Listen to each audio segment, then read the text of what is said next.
ચાલો. અસ્સલામુ અલૈકુમ વરહમતુલ્લાહિ વબરકાતુ.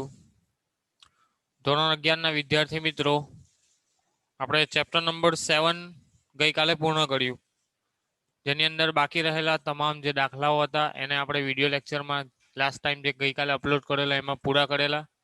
બે દાખલાઓ બાકી હતા, તેમાંના એક દાખલાનો વિડીયો પણ ફરીથી 3 મિનિટનું મેં અપલોડ કરેલું. એક જ દાખલો છે એ તમને પીડીએફમાં મૂકેલો છે, એમાં તમે જોશો એટલે તમને ખ્યાલ આવી જશે. કાર્ય શોધવાનો દાખલો હતો તે. નેક્સ્ટ ચેપ્ટરની શરૂઆત કરીએ. ચેપ્ટર નંબર 8 ગુરુત્વાકર્ષણ, ભાગ 1 નું લાસ્ટ ચેપ્ટર. તમારી ફિઝિક્સની બુક છે એની ભાગ 1 નું તમારું લાસ્ટ ચેપ્ટર ગુરુત્વાકર્ષણ. ગુરુત્વાકર્ષણ ચેપ્ટર તમે 9મા ધોરણમાં પણ ભણીને આવેલા. ત્યારે પણ ઘણી બધી ન્યૂટનની વાત થયેલી કે ન્યૂટનના માથા પર સફરજન પડેલું અને એને ગુરુત્વાકર્ષણનો ખ્યાલ આવેલો કે પૃથ્વી પોતાની તરફ દરેક પદાર્થોને આકર્ષે છે અને એ આકર્ષણ બળ માટેનું સૂત્ર તાળવેલું, જેને ગુરુત્વાકર્ષણનો સાર્વત્રિક નિયમ કહેવાય. ન્યૂટનના ગુરુત્વાકર્ષણનો સાર્વત્રિક એટલે કે યુનિવર્સલ એટલે કે દરેક જગ્યાએ લાગુ પાડી શકાય એવો નિયમ. પૃથ્વી પર અથવા અવકાશમાં ગમે ત્યાં ગુરુત્વાકર્ષણનો નિયમ લાગુ પાડી શકાય, એટલા માટે એને યુનિવર્સલ લો ઓફ ગ્રેવિટેશન કહેવાય. તો આવી થોડી ઘણી ચર્ચા તમને 9મા ધોરણમાં ગુરુત્વ પ્રવેગની પણ ચર્ચા થયેલી. આજે આપણે થોડુંક ઇતિહાસની વાત કરીએ. તમારા બુકના શરૂઆતના જે પ્રસ્તાવનાનો ટોપિક છે એ તમારો સિલેબસમાં છે. પ્રસ્તાવના પછી કેપ્લરના 3 નિયમોનો ટોપિક છે, સિલેબસમાં નથી, પરંતુ હું ફરજિયાત ભણાવીશ. કારણ શું છે, કેપ્લરના નિયમો ભણશો તો તમને થોડો ઘણો ઇતિહાસ ખબર પડશે, થોડું મજા આવે એવું છે. ગ્રહોની ગતિ વિશેના જે ખ્યાલ છે જુદા જુદા વૈજ્ઞાનિકોનો, અને તેના પરથી કેપ્લરે કઈ કઈ માહિતી આપી એ તમારે સમજવું ખૂબ જરૂરી છે. ઇન્ટરેસ્ટિંગ પણ છે. કેપ્લરના નિયમો ખાલી સમજૂતી પૂરતા તમે યાદ રાખજો, પરીક્ષામાં પૂછાય નહીં, પણ અહીંયા હું ચલવી દઈશ કેપ્લરના નિયમોને. ચાલો, તો સૌથી પહેલા પ્રસ્તાવનાની વાત કરીએ ઇતિહાસની, કે સૌ પ્રથમ જે આપણું બ્રહ્માંડની રચના થઈ તો એમાં ગ્રહોની ગતિ કયા પ્રકારની છે એને સમજવાનો પ્રયત્ન થતા. ઈસવીસન 2000 પૂર્વે, ઈસવીસન 2000 વર્ષ પૂર્વે એટલે કે 2000 વર્ષ કરતા પણ પહેલાની વાત, જ્યારે ઈસવીસનની શરૂઆત થઈ એના પણ 2000 વર્ષ પહેલા, હાલ 21મી સદી ચાલે છે એટલે 2000 વર્ષ તો હાલ પૂરા થયા.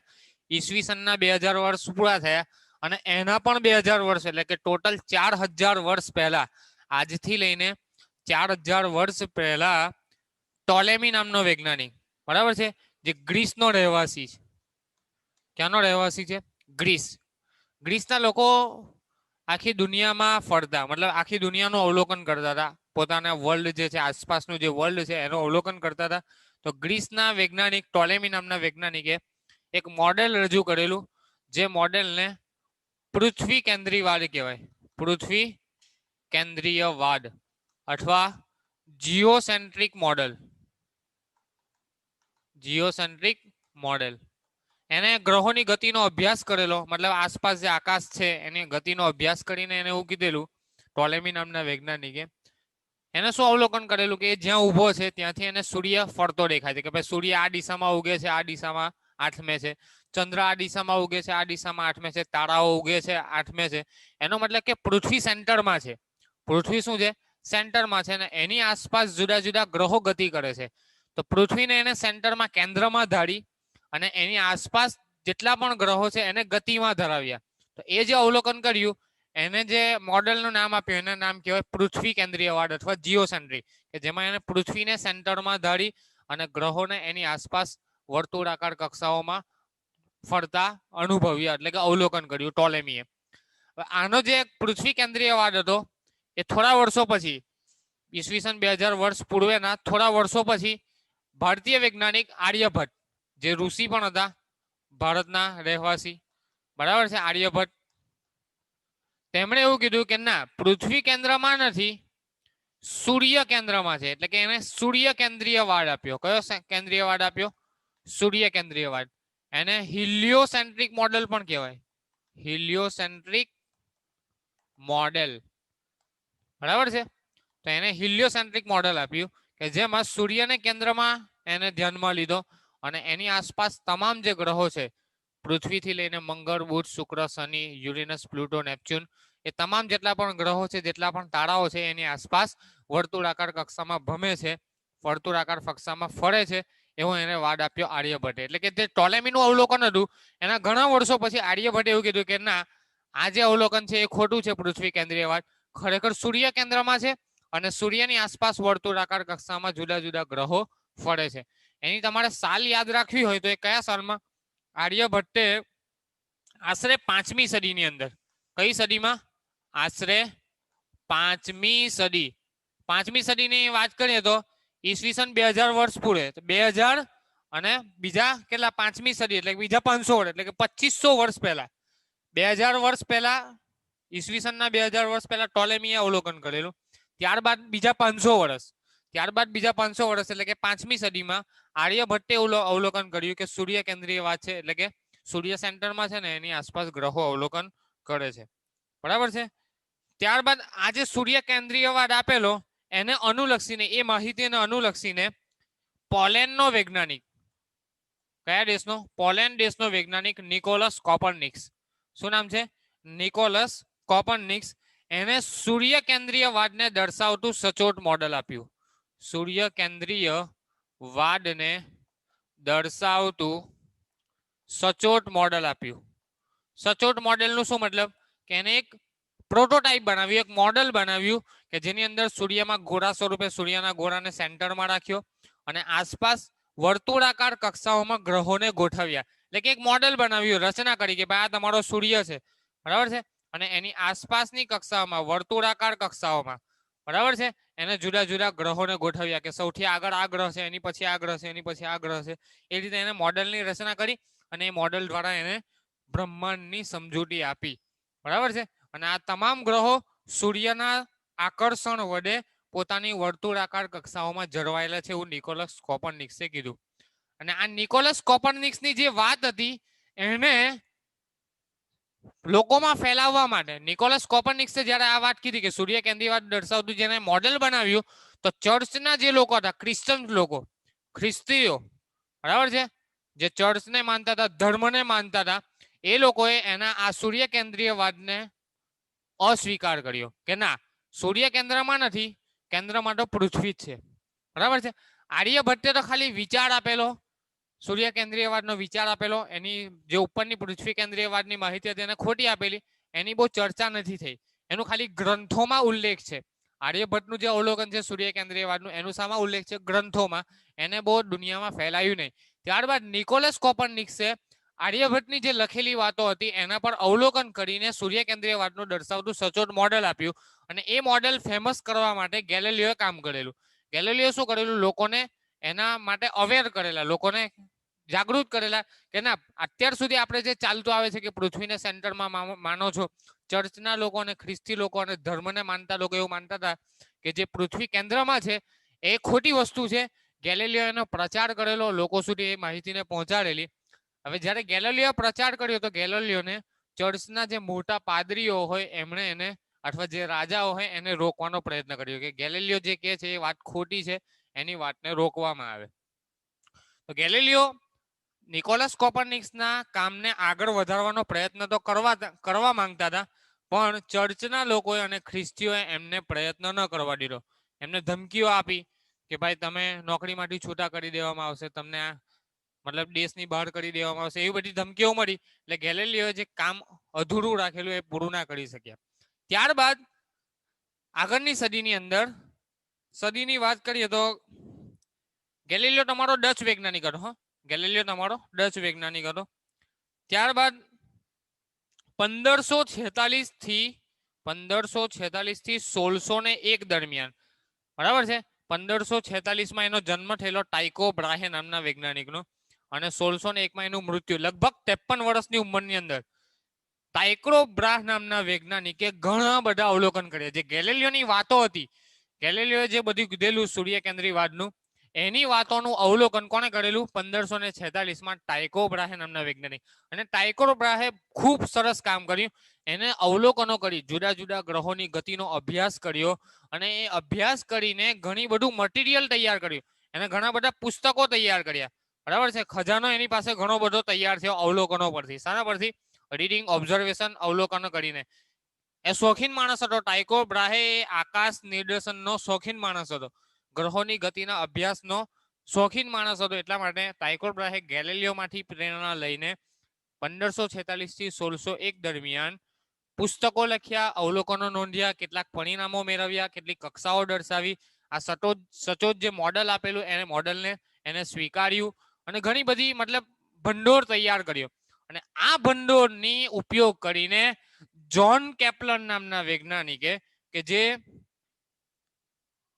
જેને ગ્રહોની ગતિ માટેના નિયમ આપ્યા. શાના માટેના? ગ્રહોની ગતિ માટેના નિયમો આપ્યા. સમજ પડી? અને આ નિયમોનો ઉપયોગ કરીને ન્યૂટનને એવું ખબર પડી કે આ જે ગ્રહો પોતાની ગતિમાં ભમે છે એ ભમે છે શાને કારણે? તો ગુરુત્વાકર્ષી બળને કારણે ભમે છે. અને એ પરથી ગુરુત્વાકર્ષણની શોધ થઈ ન્યૂટને કરી. બરાબર છે? તો પ્રેરણા કોને મળી? ન્યૂટનને. જ્હોન કેપ્લરના નિયમો પરથી ન્યૂટનને પ્રેરણા મળી. બરાબર? એટલે કે ન્યૂટન પર ખાલી સફરજન પડ્યું અને એને ગુરુત્વાકર્ષણ યાદ આવ્યું એવું નથી. ન્યૂટન પણ અભ્યાસમાં રચ્યા પચ્યા હતા. ન્યૂટને પણ શું કરેલું? આગળના જે અવલોકનો હતા ન્યૂટને પણ કામ કરેલું ખગોળશાસ્ત્રમાં, પણ જ્હોન કેપ્લરના કામથી પ્રેરણા લઈને ન્યૂટને ગુરુત્વાકર્ષણનો સાર્વત્રિક નિયમ આપેલો. બરાબર છે? જે ગ્રહોની ગતિના નિયમો આપેલા એની પ્રેરણા લઈને ન્યૂટને ગુરુત્વાકર્ષણનો સાર્વત્રિક નિયમ આપ્યો. તો નિયમ ડાયરેક્ટ નથી આવી ગયો. આટલી બધી 4000 વર્ષોની મહેનત છે. શરૂઆતમાં ટોલેમી, જેને પૃથ્વી કેન્દ્રીયવાદ રજૂ કર્યો, ટોલેમીની વાતને ખોટી પાડી આર્યભટ્ટે. એને પોતાના પુસ્તકમાં એવું લખ્યું કે ના, પૃથ્વી કેન્દ્રમાં નથી, સૂર્ય કેન્દ્રમાં છે. આર્યભટ્ટની વાતને બહુ પહોંચી નહીં. ત્યારબાદ નિકોલસ કોપરનિકસ નામના વૈજ્ઞાનિક, જે પોલેન્ડના રહેવાસી, જેને સૂર્ય કેન્દ્રીયવાદનું સચોટ મોડેલ આપ્યું. એ મોડેલમાંથી પ્રેરણા લઈને ગેલિલિયો એનો પ્રચાર કર્યો. પરંતુ ગેલિલિયોનો પ્રચાર લાંબા સમય સુધી ટકી ના શક્યો. કારણ શું? કે ધર્મના લોકો અથવા ચર્ચના ખ્રિસ્તી અથવા જે રાજા લોકો હતા એને ગેલિલિયોની વાતને સમર્થન ના આપ્યું. ત્યારબાદ થોડા વર્ષો પછી ટાઇકો બ્રાહે નામના વૈજ્ઞાનિક, કે જેને આકાશ દર્શનનો ખૂબ અનુભવ હતો અને ખૂબ શોખીન માણસ હતો, તેને ગ્રહોની ગતિનો અભ્યાસ ઊંડાણપૂર્વક કરીને જુદા જુદા પુસ્તકોની રચના કરી, જુદા જુદા મટીરિયલ તૈયાર કર્યા, જુદા જુદા મોડેલ તૈયાર કર્યા અને એનો સંગ્રહ કર્યો. જ્યારે મૃત્યુ પામ્યા ત્યારે એના જે મટીરિયલ અને એના જે અવલોકન હતા એનો ઉપયોગ જ્હોન કેપ્લર નામના વૈજ્ઞાનિકે કર્યો. અને આના અવલોકનો પરથી જ્હોન કેપ્લરે ગ્રહોની ગતિ અંગેના નિયમો આપ્યા. અત્યાર સુધી એવું કહેવાતું હતું, આ બધી સદીઓમાં એવું કહેવાતું હતું, સૂર્ય સેન્ટરમાં છે અને એની આસપાસ ગ્રહો વર્તુળાકાર કક્ષામાં ભમે છે. જ્હોન કેપ્લરે ટાઇકો બ્રાહેના અવલોકન પર એવું કીધું કે ના, સૂર્ય કેન્દ્રમાં તો છે એ વાત તો સાચી, પણ જે ગ્રહો ગતિ કરે છે એ વર્તુળાકાર કક્ષામાં નહીં, પરંતુ ઉપવલયાકાર એટલે કે ઇલિપ્ટિકલ કક્ષામાં, લંબવૃત્તીય કક્ષામાં ગતિ કરે છે. એવો કેપ્લરે નિયમ આપેલો. અને બીજા 2 નિયમ પણ અહીંયા આપેલા: ક્ષેત્રફળનો નિયમ, કક્ષાનો નિયમ અને આવર્તકાળનો નિયમ. 3 નિયમ તમારા જ્હોન કેપ્લરે આપેલા. અને એ નિયમમાંથી પ્રેરણા લઈને ન્યૂટન નામના વૈજ્ઞાનિકે ગુરુત્વાકર્ષણનો સાર્વત્રિક નિયમ આપ્યો. તો આ તમારી ઇન્ટ્રોડક્શન છે, ઇતિહાસ છે તમારા ચેપ્ટરનો. હવે આપણે વાત કરીએ કેપ્લરના નિયમો. ઇન્ટ્રોડક્શન તમારે એમસીક્યુમાં પૂછાઈ શકે, એમાંથી કયા વૈજ્ઞાનિકે કયું કામ કરેલું. બરાબર છે? ઇન્ટ્રોડક્શન તમારા સિલેબસમાં છે એટલે મેં તમને ચલાવી દીધી, ઇતિહાસ તમને જણાવી દીધો. હવે વાત કરીએ કેપ્લરના નિયમો. કેપ્લરના નિયમો તમારા સિલેબસમાં નથી. ઓકે, સાંભળજો મારી વાત. પણ હું ભણાવું છું એટલા માટે કે થોડા ઇન્ટરેસ્ટિંગ પણ છે અને કામની વસ્તુ છે, ભણવા લાયક છે, એટલા માટે હું તમને ભણાવું છું. આપણી પાસે કંઈક સમય જતો નથી રહ્યો, આપણી પાસે ઘણો સમય છે. ચેપ્ટર આપણા આરામથી પૂરા થશે. તો શાંતિથી આપણે જે વસ્તુ, જે બાબતો સમજવા જેવી છે એને સમજીશું. તો કેપ્લરના ગ્રહોની ગતિ માટેના કેપ્લરના નિયમો. ગ્રહોની ગતિ માટેના કેપ્લરના નિયમો. ઓકે, ટાઇકો બ્રાહની જે અવલોકનોની નોંધપોથીઓ હતી એનો ઉપયોગ કરીને કેપ્લરે અવલોકનીને 3 નિયમો આપેલા અવલોકનો કરીને. એમાંનો પહેલો નિયમ છે એને કહેવાય કેપ્લરનો પ્રથમ નિયમ. કેપ્લરનો પ્રથમ નિયમ. એનું બીજું નામ પણ છે કેપ્લરનો કક્ષાનો નિયમ. શાનો નિયમ? કક્ષાનો નિયમ. Law of orbital. Law of orbital. Okay, ચાલો. કેપ્લરનો બીજો નિયમ છે એને કહેવાય ક્ષેત્રફળનો નિયમ. કેપ્લરનો બીજો નિયમ એને કહેવાય ક્ષેત્રફળનો નિયમ. શાનો નિયમ? ક્ષેત્રફળનો. સમજાવું છું 3 નિયમ શું કહેવા માંગે છે. Law of area.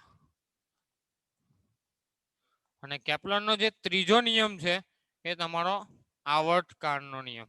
કેપ્લરનો ત્રીજો નિયમ એ તમારો શાનો નિયમ છે? આવર્તકાળનો.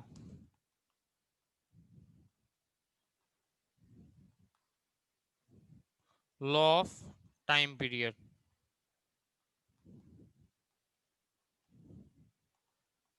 અંગ્રેજી નામ એટલા માટે લખું છું કે તમને આગળ જતા કેટલાક શબ્દોથી તમે પરિચિત થાવ, કેમ કે 12મા પછી તમારું બધું અંગ્રેજીમાં જ આવશે. ઓકે, એટલા માટે થોડા અંગ્રેજી શબ્દોથી પરિચિત થવાનો. આવર્તકાળને કહેવાય અંગ્રેજીમાં ટાઈમ પીરિયડ.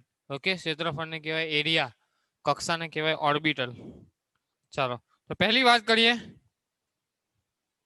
ગ્રહોની ગતિ માટેનો કેપ્લરનો પ્રથમ નિયમ. પ્રથમ નિયમમાં શું કીધું કે સૂર્ય કેન્દ્રીય મોડેલમાં અથવા બધા જ ગ્રહો એવી લંબવૃત્તીય કક્ષામાં ભ્રમણ કરે કે જેના એક કેન્દ્ર પર સૂર્ય રહેલું હોય. પહેલા નિયમ લખી દઉં. ગ્રહો અથવા બધા જ ગ્રહો એવી કક્ષામાં ભ્રમણ કરે, એવી કક્ષાઓમાં અથવા એવી લંબવૃત્તીય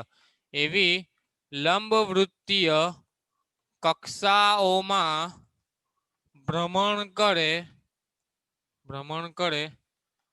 કે જેના એક કેન્દ્ર પર સૂર્ય હોય. એક કેન્દ્ર પર સૂર્ય હોય. તમને એવો પ્રશ્ન થાય કે એક કેન્દ્ર તો શું બે કેન્દ્ર આવતા હશે? તો હા, લંબવૃત્તીય જેને ઉપવલય કહે છે, ઉપવલયના બે સેન્ટર હોય. બરાબર છે. ઉપવલય એટલે કે અંડાકાર. અંડાકાર કેવી રીતે બને? તમારો શંકુ જે હોય, શંકુનો આડો છેદ લ્યો તમે, આ રીતે શંકુને કાપો તો અહીંયા જે રચના થાય એ તમારું ઉપવલયની રચના થાય. વર્તુળ પણ ચપટું વર્તુળ હોય ને ઉપવલય કહેવાય. આ રીતે તમારી આકૃતિ બને એને શું કહેવાય? ઉપવલય. આ તમારું શું છે? ઇલિપ્સ, ઉપવલય. બરાબર છે. ગુજરાતીમાં શું કહેવાય છે? ઉપવલય. ઉપવલયના બે કેન્દ્ર આવે, એક કેન્દ્ર ના આવે. સૌથી પહેલા વાત કરીએ તો એની આ તમારી જે છે અક્ષ છે એને કહેવાય દીર્ઘ અક્ષ. કઈ અક્ષ કહેવાય? જે લાંબી અક્ષ હોય એને કહેવાય દીર્ઘ અક્ષ, અને જે ટૂંકી અક્ષ છે એને કહેવાય લઘુ અક્ષ. કઈ અક્ષ? લઘુ અક્ષ. એના બે સેન્ટર હોય. બે સેન્ટર કેવી રીતે નીકળે? તો દીર્ઘ અક્ષનું એક બાજુ છે એનું એક સેન્ટર હોય એને કહેવાય S1. બરાબર છે. અને દીર્ઘ અક્ષની આ બીજી બાજુ છે એનું જે સેન્ટર હોય S2. તો ઉપવલયના બે સેન્ટર હોય. સેન્ટરને નાભી કહેવાય, ફોકાઈ. બરાબર છે. નાભીઓ. જે રીતે વર્તુળનું કેન્દ્ર આવે ને એ જ રીતે ઉપવલયની નાભીઓ આવે. શું આવે?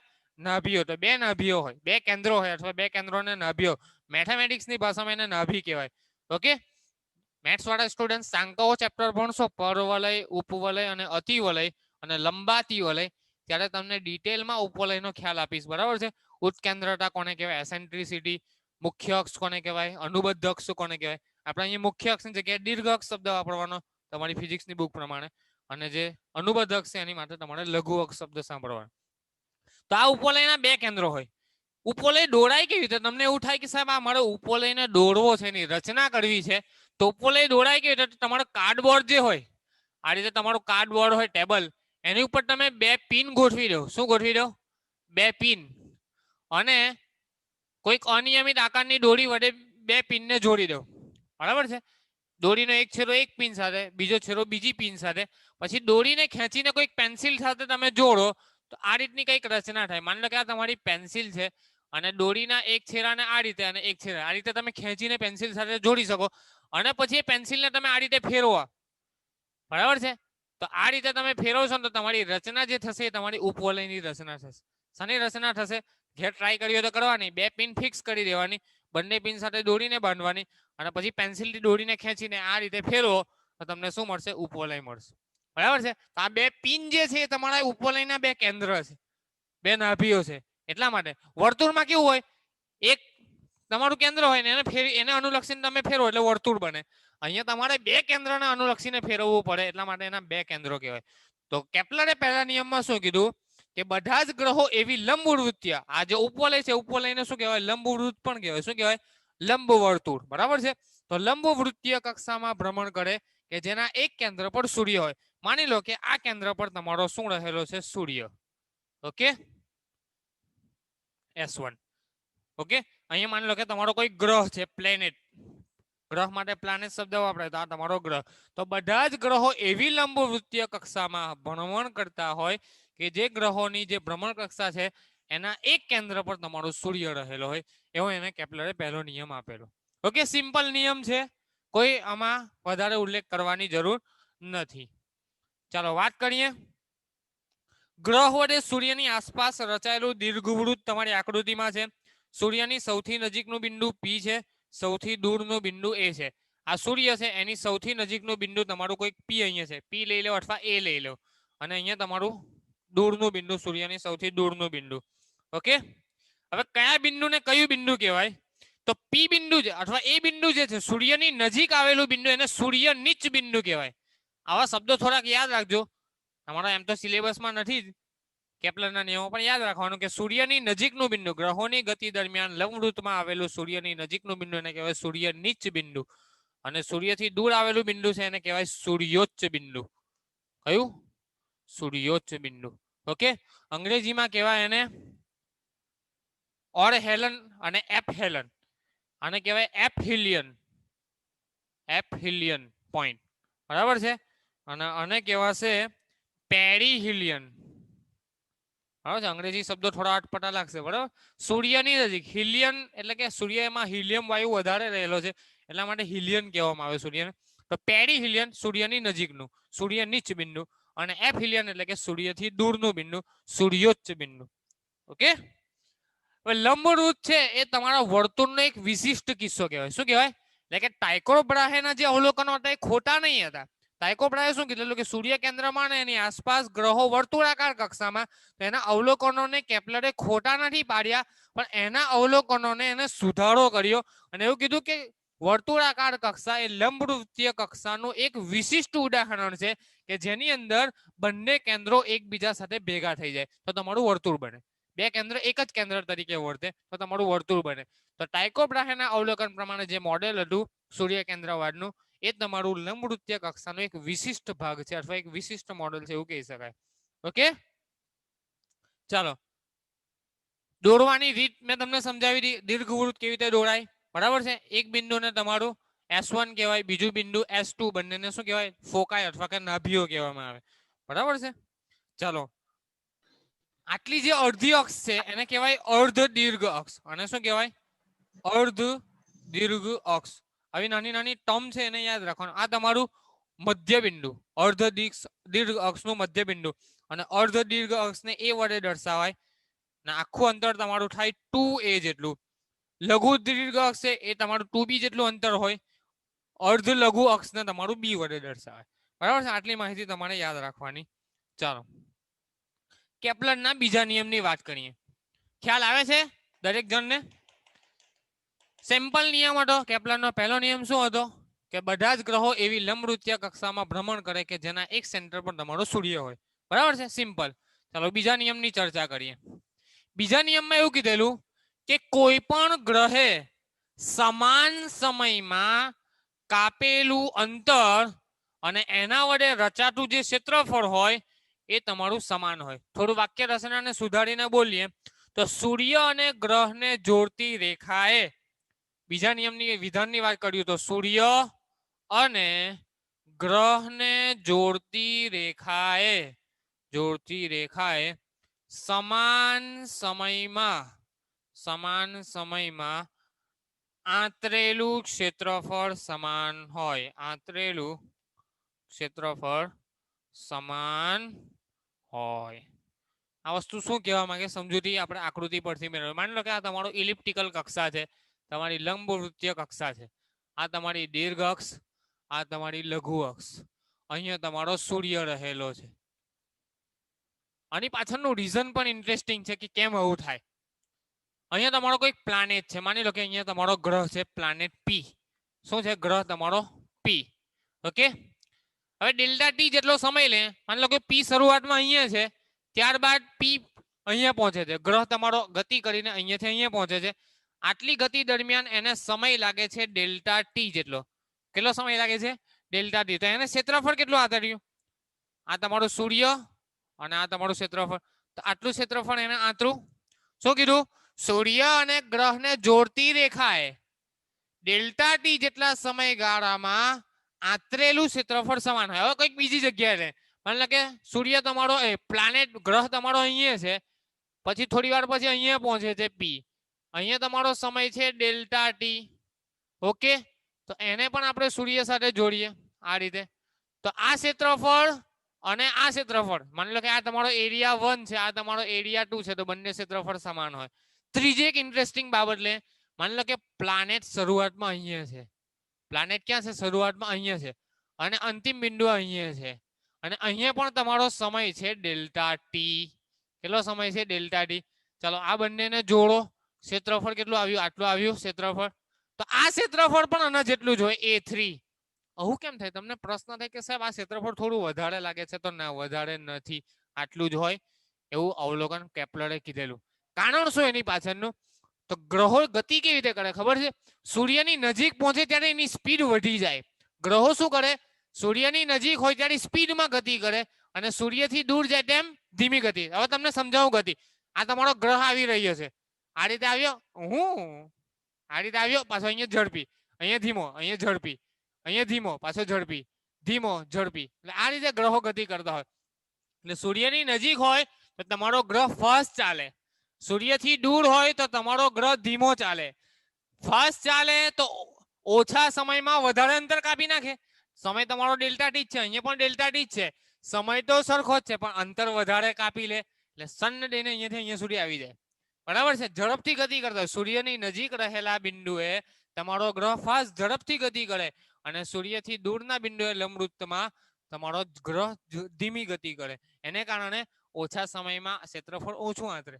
ક્ષેત્રફળ તો સમાન જ આંતરે, તમારો સમય એટલો જ હોય, પણ તમારી ગતિ એટલે કે અંતર ઓછું કપાય. અહીંયા અંતર ઓછું કપાય, અહીંયા અંતર વધારે કપાય.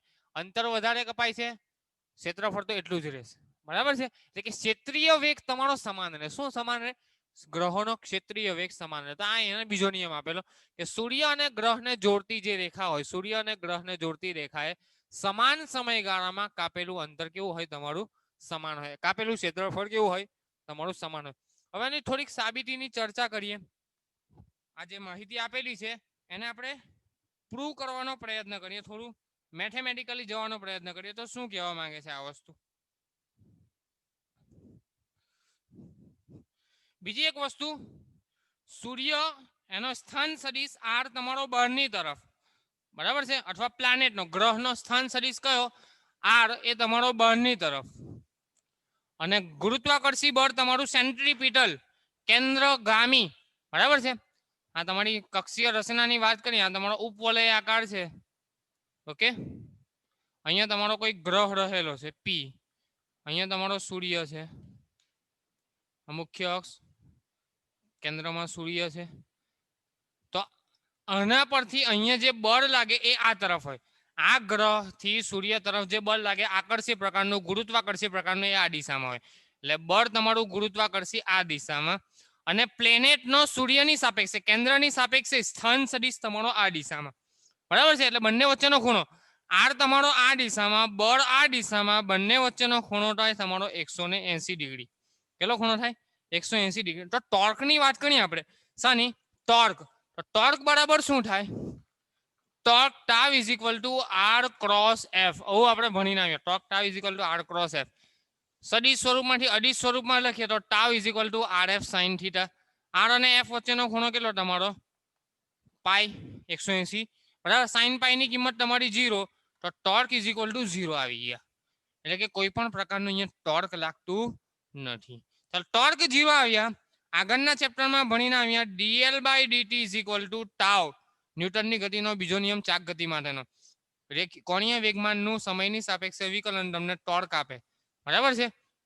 અથવા એવું કીધેલું ન્યૂટનના ગતિના બીજા નિયમ અનુસાર કોણીય વેગમાનમાં કે કોણીય વેગમાનના સમયની સાથે થતો ફેરફાર એ બાહ્ય ટોર્ક જેટલો હોય, એવું આપણે સાબિત કરેલું. ચલો, dl બાય dt બરાબર ટાવ, એના પરથી dl upon dt is equal two શું થાય? 0. ટોર્ક તો તમારું 0 આવ્યું. તો dl બાય dt 0, તો l બરાબર કેવા કહેવાય? અચળ. તો આ એક પરિણામ તમને મળ્યું કે આપેલો જે ગ્રહ છે એનું કોણીય વેગમાન તમારું અચળ છે. કોણીય વેગમાન કેવું છે? અચળ છે. હવે આનું હમણાં કામ આવશે, કેવી રીતે તેની વાત કરીએ. ચાલો આગળ આપણે વાત કરીએ. એવું માની લે કે એમ દળનો કોઈ ગ્રહ છે, આ ગ્રહ છે પી, એનું દળ કેટલું છે તમારું એમ દળ. એમ દળનો કોઈ ગ્રહ છે, ડેલ્ટા ટી જેટલા સમયમાં, આ તમારો સમયગાળો છે ડેલ્ટા ટી જેટલા સમયગાળામાં ડેલ્ટા એ જેટલું ક્ષેત્રફળ આંતરે છે. કેટલું છે? ડેલ્ટા એ જેટલું ક્ષેત્રફળ તમારું આંતરે છે. તો ત્રિકોણના ક્ષેત્રફળની વાત કરીએ આકૃતિ પરથી ત્રિકોણનું ક્ષેત્રફળ બરાબર શું થાય? 1/2 પાયો ગુણ્યા વેધ. 1/2 ના 1/2. પાયો તમારો થશે r. આ તમારો પાયો અને આ તમારો વેધ. જો ડેલ્ટા ટી ખૂબ સૂક્ષ્મ હોય તો આ તમારો વેધ થાય, લંબરૂપે કહેવાય. બરાબર છે? તો પાયો ગુણ્યા વેધ લે. પાયો તમારો સદિશ r અને વેધ તમારો પી ડેશ. માની લો કે પી થી લઈને પી ડેશ સુધી જાય અને પી ડેશ અંતર તમારું ડેલ્ટા ટી જેટલું છે, તો r ઇન્ટુ ડેલ્ટા ટી. આવું કહી શકાય. ચાલો, ક્ષેત્રફળ આપણે કેટલું લીધું? ડેલ્ટા એ જેટલું. તો ડેલ્ટા એ બરાબર કેટલું આવ્યું તમારું? 1/2 r ઇન્ટુ ડેલ્ટા ટી. ચાલો, r ક્રોસ ડેલ્ટા ટી આવ્યા. હવે આપણે કિંમત મૂકીએ કોની? વેગની, ક્ષેત્રીય વેગની. તો ક્ષેત્રીય વેગ કોને કહેવાય? ડેલ્ટા એ ના છેદમાં delta T is equal two તમારું શું થાય? ક્ષેત્રીય વેગ. તો આપણે ધારે એમ દળનો ગ્રહ ડેલ્ટા ટી સમયમાં ડેલ્ટા એ જેટલું ક્ષેત્રફળ આંતરે છે. તો આકૃતિ પરથી કાટકોણ ત્રિકોણનું ક્ષેત્રફળ delta A is equal to 1/2 પાયો ગુણ્યા વેધ બરાબર 1/2 r ઇન્ટુ વેગ ડેલ્ટા ટી. અહીંયા તમારું વી ડેલ્ટા ટી આવશે. શું આવશે? V delta T. કેવી રીતે વી ડેલ્ટા ટી? આ તમારું અંતર છે, આ તમારું શું છે? ડેલ્ટા ટી સમય છે. ડેલ્ટા ટી તો તમારું શું છે? સમય. તમારે અંતર શોધવું છે. પી થી લઈને પી ડેશ સુધીનું તમારે અંતર શોધવું છે. તો અંતર બરાબર શું થાય? ઝડપ ગુણ્યા સમય. ઝડપ માની લે કે ગ્રહની વી જેટલી છે અને સમય તમારો ડેલ્ટા ટી જેટલો છે, તો અહીંયા તમારો આવશે વી ડેલ્ટા ટી. વેધ કેટલો આવશે તમારો? V delta T. તો આના પરથી તમારું સૂત્ર મળ્યું delta A is equal to 1/2 r cross V delta T. Okay, આ રીતે લખી શકાય. ચાલો, હવે આ વી ડેલ્ટા ટી ની મારે કિંમત મૂકવી છે. કોની? V delta. તો રેખીય વેગમાન શું થાય? રેખીય વેગમાન, આપેલા ગ્રહનું રેખીય વેગમાન પી બરાબર થાય એમ ઇન્ટુ વી થાય. ઓકે, આના પરથી હું વી ને કરતા બનાવતો. વી બરાબર થાય પી ના છેદમાં એમ. આવું થાય. વી બરાબર શું થાય? પી ના છેદમાં એમ. આ કિંમતને અહીંયા મૂકીએ તો delta A is equal to 1/2 r cross V ની કિંમત છે તમારી પી ના છેદમાં M into delta T. Delta T ને પેલી બાજુ લઈ જાઓ તો ડેલ્ટા એ ના છેદમાં ડેલ્ટા ટી બરાબર 1/2 r ક્રોસ પી છેદમાં એમ. હવે r ક્રોસ પી ને શું કહેવાય? કોણીય વેગમાન. આગળના ચેપ્ટરમાં ભણીને આવ્યા r ક્રોસ p બરાબર શું થાય? કોણીય વેગમાન. તો આ તમારો આવ્યું 1/2 l ના છેદમાં m ડેલ્ટા એ ના છેદમાં ડેલ્ટા ટી. તો કોણીય વેગમાન કેવું આવ્યું? તમારું અચળ આવ્યું. હું સાબિતી શાની આપું છું? કેપ્લરના બીજા નિયમની સાબિતી. બીજો નિયમ શું છે? આંતરેલું ક્ષેત્રફળ સમાન હોય. આંતરેલું ક્ષેત્રફળ સમાન હોય અથવા અચળ હોય એવું સાબિત કરી બતાવે. તો કેવી રીતે? ડેલ્ટા એ ના છેદમાં ડેલ્ટા ટી. ડેલ્ટા ટી બધી જગ્યાએ સમાન હતો. ગ્રહનો વેગ પણ દરેક જગ્યાએ સમાન હતો. તો delta A by delta T ક્ષેત્રીય વેગ તમારો સમાન છે. તો delta A by delta T 1/2 r cross P. r cross P બરાબર l લખાય. એલ તો આપણે અચળ સાબિત કર્યું ટોર્ક પરથી. એલ કેવું આવ્યું તમારું? અચળ. તો એલ પણ અચળ, એમ પણ અચળ અને બે પણ તમારો કોન્સ્ટન્ટ. એનો મતલબ કે delta A by delta T તમારું કેવું રહે? અચળ રહે છે. એનો મતલબ કે આખી ગતિપથમાં ગમે તે ક્ષેત્રફળ લો તમે, delta A by delta T ગમે ત્યાં લો, અહીંયા લો કે અહીંયા લો, દરેક જગ્યાએ તમારું ક્ષેત્રફળ કેવું આવશે? સમાન આવશે. તો આ તમારા ક્ષેત્રફળના બીજા નિયમની સાબિતી છે. ફટાફટ ત્રીજો નિયમ કહી દઉં તો ક્ષેત્રફળ માટે ત્રીજો નિયમ એવું કીધેલો ગ્રહોએ કે એક ચક્કર પૂરું કરવા માટે લાગતો સમય એને આવર્ત કહે. માની લો કે ગ્રહ છે, ગ્રહ અહીંયાથી શરૂઆત કરે, અહીંયાથી પાછો ફરીને પાછો અહીંયા આવે, એને કહેવાય આવર્તકાળ. શું કહેવાય? આવર્તકાળ. તો કોઈ પણ ગ્રહ માટે આવર્તકાળનો વર્ગ એ સમપ્રમાણમાં છે અર્ધ દીર્ઘ અક્ષના ઘનના. અર્ધ દીર્ઘ અક્ષના ઘનના સમપ્રમાણમાં. આ ત્રીજો નિયમ એને આપેલો. કેપ્લર ત્રીજો નિયમ શું આપેલો? ગ્રહને એક આખું ચક્કર એટલે એક આખું પરિભ્રમણ પૂર્ણ કરવા માટે લાગતો આવર્તકાળ જે છે ટી, એનો વર્ગ એ આપેલી લંબવૃત્તીય કક્ષાની અર્ધ દીર્ઘ અક્ષ, એને એ કીધેલું આપણે નામ, તો અર્ધ દીર્ઘ અક્ષના ઘનના સમપ્રમાણમાં હોય. એ કેપ્લરનો શું છે તમારો ત્રીજો નિયમ. ઓકે, ગ્રહના પરિભ્રમણના આવર્તકાળનો વર્ગ તેણે રચેલા દીર્ઘવૃત્તની અર્ધ દીર્ઘ અક્ષના ઘનના સમપ્રમાણમાં હોય. અને સમપ્રમાણતા કાઢી નાખો તો તમે કોન્સ્ટન્ટ મૂકો, એને કહેવાય ક્યુ, અને ક્યુ ની કિંમત આવશે તમારી t²/a³. ઓકે, તો આ તમારો કેપ્લરનો ત્રીજો નિયમ. સિમ્પલ નિયમ છે. જુદા જુદા ગ્રહો માટે જુદું મૂલ્ય આપેલું છે. કે બુધનો ગ્રહ હોય એના માટે એ નું મૂલ્ય છે 5.79, આવર્તકાળ તમારો 0.24, એના પરથી ક્યુ નું મૂલ્ય તમને મળે 2.95. શુક્ર માટે, પૃથ્વી માટે, મંગળ માટે, ગુરુ માટે, શનિ, યુરેનસ, નેપ્ચ્યુન અને પ્લુટો તમામ ગ્રહો માટે તમારું દર્પણની અંદર ટી, ક્યુ અને એ નું મૂલ્ય તમને આપેલું છે. અર્ધ દીર્ઘ અક્ષનું મૂલ્ય, આવર્તકાળનું મૂલ્ય અને તમારા ક્યુ જે અચળાંક છે એનું મૂલ્ય તમને કેલ્ક્યુલેશન કરીને આપેલું છે. આપણે નેક્સ્ટ ટાઈમ હવે ગુરુત્વાકર્ષણના સાર્વત્રિક નિયમની ચર્ચા કરીશું. ટેન્શન નહીં લેતા, કેપ્લરના નિયમો ખાલી સમજાવવા માટે અને થોડીક ઇન્ટરેસ્ટિંગ બાબત છે કે ગ્રહો ગતિ કેવી રીતે કરે. ઉપવલયાકાર કક્ષામાં ગતિ કરે. સૂર્ય જો કેન્દ્રમાં અહીંયા હોય તો આની નજીક આવે ત્યારે ઝડપથી ગતિ કરે, અને આનાથી દૂર જાય ત્યારે ધીમે ધીમે ગતિ કરે. પાછો નજીક આવે ઝડપથી ગતિ કરે, દૂર જાય ત્યારે ધીમે ધીમે, નજીક આવે ઝડપથી ગતિ કરે. તો ગ્રહો આ રીતે ઉપવલયાકાર કક્ષામાં ગતિ કરે. ઉપવલયના 2 કેન્દ્ર હોય. 2 કેન્દ્ર કેમ આવે તો એને દોડીને મેં સમજાવ્યું. બીજા નિયમમાં ક્ષેત્રફળ સમાન આંતરે. અહીંયા બનાવેલું ક્ષેત્રફળ હોય કે અહીંયા બનાવેલું ક્ષેત્રફળ હોય કે અહીંયા બનાવેલું, સમાન સમયગાળામાં સમાન ક્ષેત્રફળ આંતરે, એવું કીધું કેપ્લરે. અને ત્રીજું, આવર્તકાળનો વર્ગ અર્ધ દીર્ઘ અક્ષ